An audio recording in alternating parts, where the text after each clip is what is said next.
Okay, guys, let's do chapter 10, marketing research. Much like chapter 3 in consumer behavior, we teach a whole course in marketing research. So to have it as a chapter, it's tough because there's so much to cover, but I'm just going to skim over the top. If you end up majoring in marketing, you will take an entire semester course in marketing research. So here's your preview of it, okay? Um, my opening statement on marketing research is that in marketing, we don't want to guess what will work and what won't.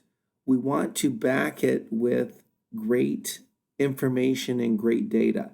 Not to say that marketing research is perfect, not to say that sometimes we make the wrong conclusion and we make a mistake, but marketing is not just a feel good, well, it seems like it'd be a good advertisement. It seems like customers would like this. That's not the way we want to do business. We want to gather as much relevant and important information that we need and then make our decisions based on that.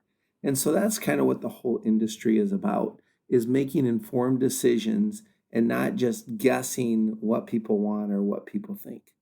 Once in a while, we'll do that. Sometimes we'll actually look at the marketing research report and we might actually decide against it and go with our gut. And sometimes marketing research will tell us not to do something, but we'll do it anyway. So it's not perfect, but companies that don't do their marketing research and just kind of make decisions on the fly, they're not going to last. Marketing research is growing as a field. Companies spend more money on it every year because the data and information they get from that helps them make better decisions and helps them make more money. So it's a very important discipline, and we don't know as much as sometimes we kind of want to think that we know. We really need to prove out that data, and so that's what this industry is all about. Okay, so let's talk about a marketing information system, an MKIS. You've probably heard of MIS before, which is a management information system. It's similar, but the data is marketing related. So with a management information system, you collect and store data that helps you manage your business. A lot of times it's revolved around production and people. In a marketing information system, we are gathering information that helps us with the marketing and sales of our product. There are two sources of information for your marketing information system. The first source is internal. And wow, there is so much information that we already have that we want to make sure we consider when making marketing decisions. If you just look at the internal ordering systems, there's a lot of really rich data there. Like, okay, which of our products is selling the best? Well, let's take a look at the sales logs and let's see where we sold the most products. Who did we sell them to? What time of the day or the week or the month or the year did we sell them to? At what price points did we sell what quantities? So there's so much data that we can look at based on what we've done historically with our company, which will give us clues as to what customers like, what they didn't like, what might work, what might not work. So there's a ton of information already in our systems, and we want to make sure that we look at that. And what's cool about that stuff is that's real data. I mean, these sales actually happened.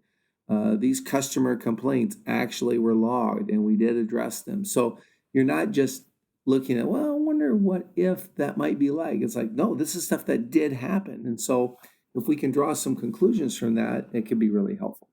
And then the second part, in addition to internal information, is it's called our marketing intelligence system.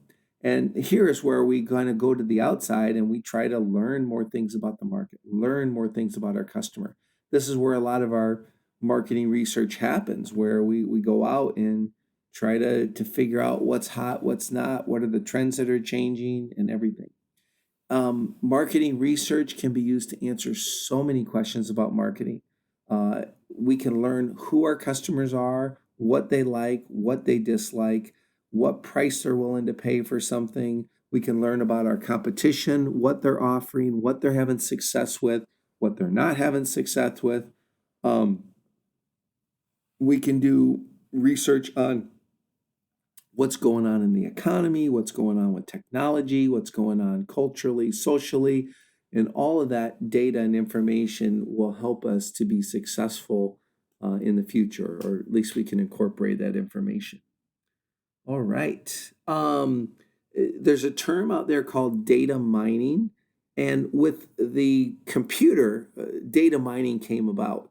So in the old days, before we had powerful computers, we sort of went out and tried to gather the data that we thought we'd want and take a look at it and make decisions. Well, now there is so much data collected that some of the research is not so much going out and getting the data, but the data is all there. We sort of mine it or sift through it. We look for trends. We run scenarios and all the data that's been collected, and we try to find insights from that. So you can make a whole career on that. Um, just sort of you've got this big database. Now let's go through. Let's mine that data.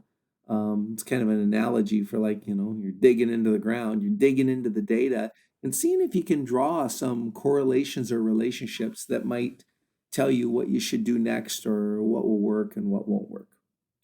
And then another term that's been popular over the last probably 15 years or so are called marketing dashboards. And so there's so much data out there, so much information.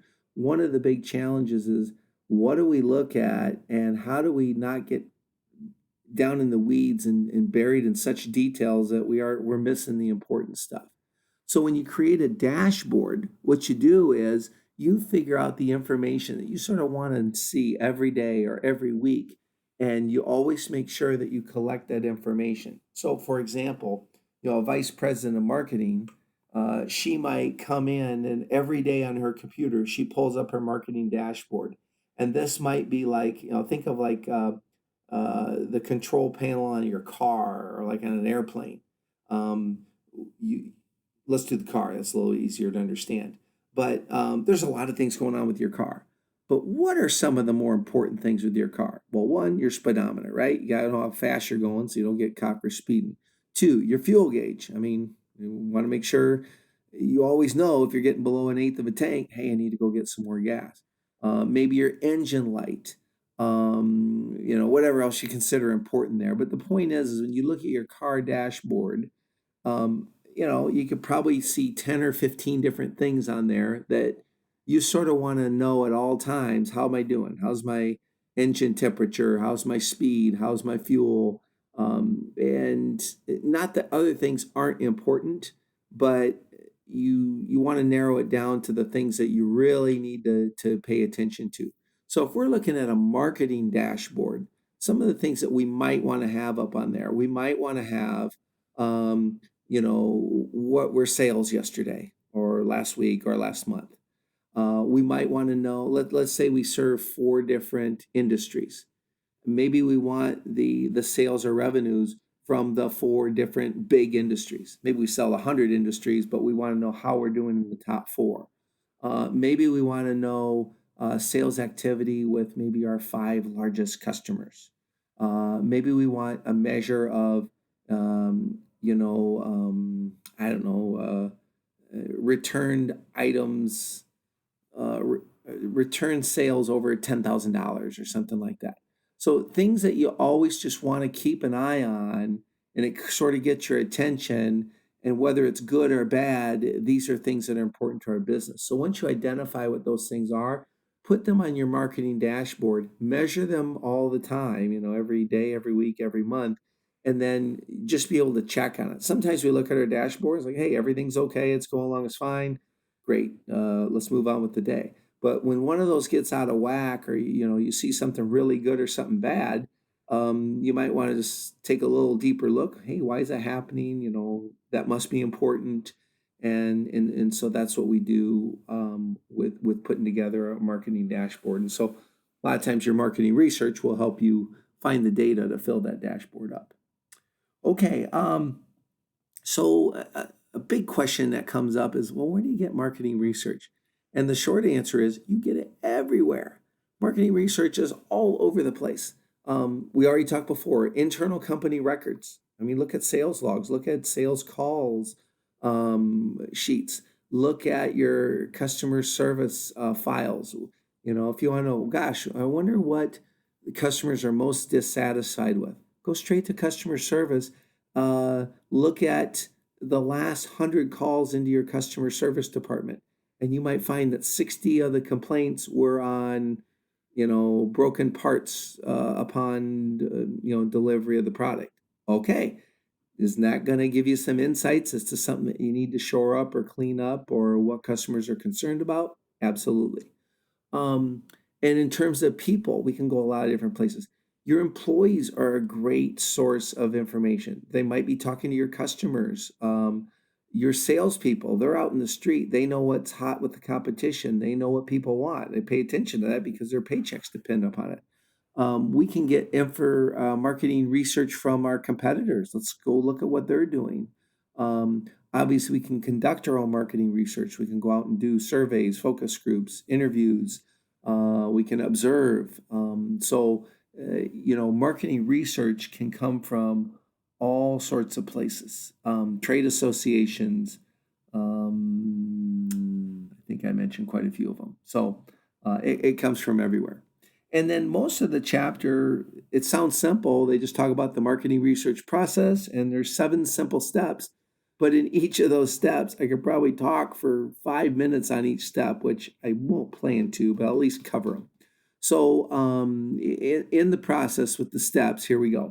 Number 1, define your problem. Before you conduct marketing research, know exactly what problem you're trying to solve.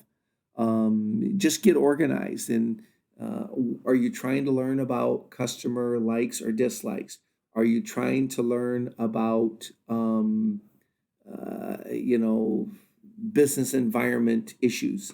Whatever it is, what problem you need to solve or what opportunity you need to pursue, make sure you define it well. Because if you screw this one up, everything else you're going to do doesn't really matter. They say it's like climbing a ladder and you get to the top rung, and then all of a sudden you figure out you were climbing the wrong wall. Well, all that time and effort was just wasted. So make sure you get your ladder on the right wall. That's defining the problem.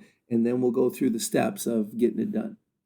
Step number 2, set up the research design. So got a lot of different things we can do here. So one, do we want to conduct our own research, or do we want to gather information that's already been collected? So we talk about primary research, that's original research that we do, or we talk about secondary research, that's research that somebody else did and we're just going to use it.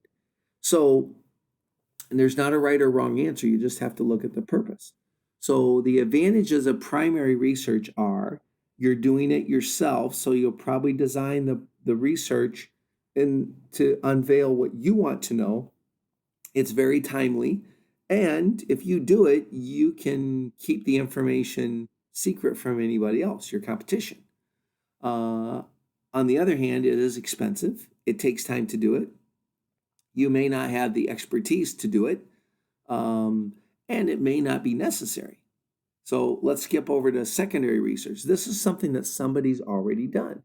Now, if this research is relevant, it's not outdated, and it's useful, you want to use secondary over primary whenever you can. But you got to make sure that it works for you, okay? So a good example of secondary research would be, let's say I wanted to get some information on the population in my community. I'm thinking about opening up in a business, and I'm like, well, I want to know what's the breakdown of age, gender, race, income, education level. Okay, I could go out and do that research myself. I can go door to door, survey people, you know, but that would be really pointless because the government already collects that information and they make it available anyone for free. So I don't have to go out and survey people. All I need to do is probably go online and it'll tell me, oh yeah, your community, the average income is $45,000 a year per household. Oh yeah, it's 60% white, 20% Hispanic, 10% black, 5% Asian, 5% other. And so somebody's already done that. So why would I want to go take the time, the expense, and the effort to collect that? And some companies, their job, like AC Nielsen, that's what they do as a business. They go out and do research, and they'll sell that information. It is cheaper for me to buy it from them than to go out and conduct it myself. So in marketing, a lot of times people want to, well, I want to be on the most popular TV show. Okay, well, what is the most popular TV show? Well, how do you find that out? Well, guess what? Nielsen does research every week, and they can tell you what the top TV shows are. And actually, some of that stuff is free. But then if you want to know in depth, like, okay, well, great. So, yes, 20% of the population is watching the show, but tell me about that 20%. What's their demographic makeup? What's their interest level? So then you end up paying for that information. But it makes sense because now they're going to share that information with anyone who wants to buy it. So it's not proprietary, but nonetheless, it's useful to you. But for you as a company to try to collect information on TV watching habits, one, you couldn't do it. You don't have the infrastructure. It would be way too expensive. And again, why not? When secondary is appropriate, go ahead and use that. So secondary is always your first go-to. If it's good enough and available and helpful, do it. But if the data is not what you need, if it's not timely, if whatever, then you'll probably go ahead and do your own. Or if it's important to you want to get information that nobody else has, then you might want to conduct your own research. So you have to make the decision. Do I want to use what's out there or do I want to gather my own? And sometimes you do a little bit of both. Another decision would be the type of research that we want to do. Generally, we break it down into three types. We have exploratory, descriptive, and causal research. And your text goes through all these. I'm just explaining a little bit. So exploratory research, like the word sounds, is like just trying to get a lay of the land here. And so I might conduct a focus group where you bring a group of people together, you ask them some questions, and just, what do they think of it? And when you get a group of 8 to 12 people together and they give you your opinions, it kind of gives you an idea. Oh, this is what people were thinking. Might confirm some of your thoughts, or maybe it brings in some new ideas that you never thought about, and there's value in that. Um, so that's one type of research, exploratory. We're just trying to learn a little bit more about the situation. We can do descriptive research. And again, descriptive means you're describing a population. So survey research helps a lot with that. So if I wanted to describe, people who, my typical customer who would, give me a 9 or a 10 on how desirable my product is between the ages of 20 and 35, has a college degree, and has a household income of $55,000 on average. Okay, so if I go out, and that research doesn't give me in-depth stuff about the person, but it describes, my customer, or maybe what they're looking for, and sometimes that's really helpful to companies too. And then we have causal research, where this is where we do a lot of experimental design, or we're trying to figure out, well, what caused what? Why did people do this or that? And so we might set up some projective techniques, or where they're like little games, give them a cartoon, put it in a balloon, and what do you think the person would have said? Or interpret an ink blot, or have them finish a incomplete sentence, and then that gives us some insights as to where people are going with that. So they're all just different types of research. Depending on what your purpose is, you're going to use a different instrument. Pros and cons to all of them, but we won't go any further than that for today. Different ways to collect research. I think actually I kind of mentioned a lot of them. One I didn't mention was observation. We can learn a lot of things by observing people. And this is really effective with like kids. If you can ask a little kid what his favorite toy is, but his answer is probably not as reliable as just watching him for 15 minutes in a room with toys. because he's going to go play with the one that he wants. And so that's, observation tells you a lot about people, because sometimes people answer in a way that they want to look good socially or they don't want to be embarrassed. But if you have a way of maybe watching them in action, then that kind of, the truth comes out by what they do, doesn't it? Okay. So then step three is it's designing your collection forms. If you're doing primary research, if you're doing secondary research where you're just grabbing what somebody else did, you can skip step three. But if you're doing your own research, then you got to take care as to how you collect it. So if you're doing a survey, um, how are you setting up the questionnaire? We want to make sure that it's objective, that it's not biased, that it elicits objective, truthful information. Some surveys, and you've probably seen some of those before, the way they're asked, it's almost like the research designer was trying to encourage a certain type of answer, which is flies totally in the face of what we're aiming for. With market research, we're trying to learn the truth. We're not trying to get information that we want to hear. We want to know what people actually think and how they'll behave. So good research is always unbiased. It's always objective, and it's always honest. And so there are, issues or guidelines and rules we want to follow to make sure that our research is done kind of on the up and up, if you will. If we're going to do a focus group, we need to have our questions prepared to get information and answers about the things that we want to know. You just don't walk into a room with no idea in mind.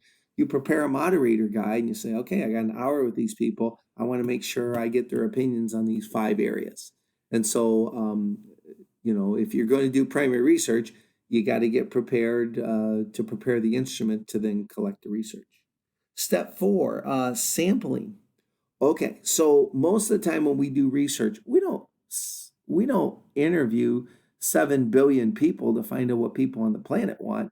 We might do a sample of 50 or 100 or 200 or 1,000. And then based on what those people tell us, we're going to generalize, well, the population probably thinks the way that you 300 people thought. And so there are different techniques where we can random sample, and it's really powerful, actually. If you do it right, generally you can if you talk to the right 30 people, and not really by name, but just by randomly getting them, making sure that there's not bias in your sample, it's pretty accurate that 30 people will give you probably about the same answer as if you talk to 5 or 30,000 people. So there's real power in sampling if you do it right. And so we want to develop a sample plan and make sure we're picking the right types of people to talk to, which will tell us something about our population. And so there's techniques to do that. But sampling is obviously going to be quicker. It's going to be less expensive, and it's just about as accurate as if we talk to everybody. And we really can't talk to everybody because that's not very practical. So once we develop our sample plan, right, and to prepare instruments, then we need to go out and collect the data. And that's what you do, right? Go gather the information, bring it back, and then we need to analyze the data. There's a lot of different statistical techniques.